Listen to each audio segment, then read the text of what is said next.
Also tonight, the 2-year anniversary of a farming accident that amputated a West Virginia man's limb. 27-year-old Bradley Beckwith was flown in critical condition to University of Virginia Medical Center. That's where his life ended and the unthinkable began for his family. After a year-long investigation, our Laura French begins our team coverage you'll see only on NBC 29.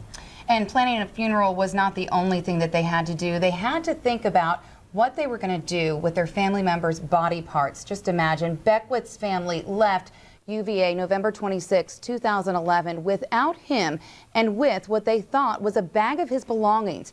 It wasn't until they traveled hours home sitting on that very bag that they discovered what was supposed to be a wallet and clothing was actually Bradley's arm and fingers. He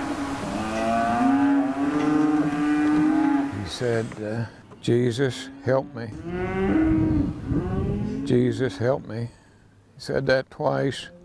I'll never forget that. Through tears, Ralph Beckwith recounts the final moments he spent holding his grandson, Bradley. About right here, he was laying there with his arm laying out here. It got wrapped up around this. The 27-year-old lifelong farmer who his family says never met a stranger got wrapped by his sweatshirt string around this power takeoff. He was just under here. It just tore the arm off. The new father of 2 was flown that November 2011 day to the University of Virginia Medical Center with an amputated right arm and fingers from his other hand. His wife and her family followed behind by car, while the rest of the family prayed and patiently waited for news back home in West Virginia. Officer sitting there, he said they need to talk to me. And then it was just like I walked into hell. Danny and Ronnie got out and said he died. I couldn't believe it. That shocked me to pieces. Back at UVA, Bradley's wife, Chandra, and in-laws Rocky and Betty Sharp were greeted by a chaplain and given the opportunity to say one final goodbye.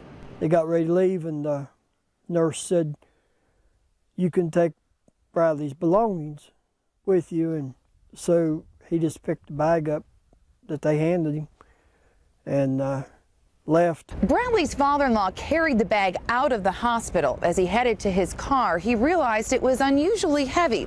He just figured it was his son-in-law's steel-toe boots. So he placed it in the car, and a family member actually had to sit on the bag to make room for all the passengers. When he got to the house, he took the bag out and put it in the building, and Chandra told him, said that you might want to go get Bradley's wallet because the bag felt wet. And when he went out to get the wallet, he reached in and got hold of Bradley's arm. That's about where he lost it. A distraught Rocky Sharp left Chandra's home with a bag of Bradley's severed remains and without informing his grieving daughter that the University of Virginia Medical Center gave them the wrong bag. State Health Department documents show Mr. Sharp informed his wife that they had a serious problem. 12:40 a.m. November 27, 2011, Sharp first notifies UVA about its error. The report shows he was told, quote, "Well, you signed for it." He explains that was incorrect. The operator went on to say, quote, "It wasn't his department." 7:30 a.m., more than 6.5 hours and several phone calls later, Mr. Sharp is contacted by the first senior hospital administrator after demanding answers on what to do with his son-in-law's body parts. He's told, quote, "I guess you need to take it to the funeral home." It was here at Randolph Funeral Home where Bradley's father-in-law was able to finally relinquish the bag with his remains. He was met here at the front door by a very uncomfortable funeral director, but he insisted on going inside, and this is where his worst fear was confirmed. It would be 2 months before Chandra and the rest of the family would find out about the mix-up. It's pretty devastating, but it was already bad enough I'd lost him, and I still think the hospital was a very, very good hospital. I think that they need to rethink their higher up in the hospital. They said, well, we're going to make them pay for it. And I said, Bradley would not approve of that at all. He said, I said, he would not want you to sue him. The Beckwiths say their daughter-in-law and her parents settled with the hospital after months of trying to seek justice for a beloved father, husband, and son-in-law, who is now buried under his favorite tree on the farm where his life started and ended. He was quite a man. When he died, he was doing what he loved. And that's good.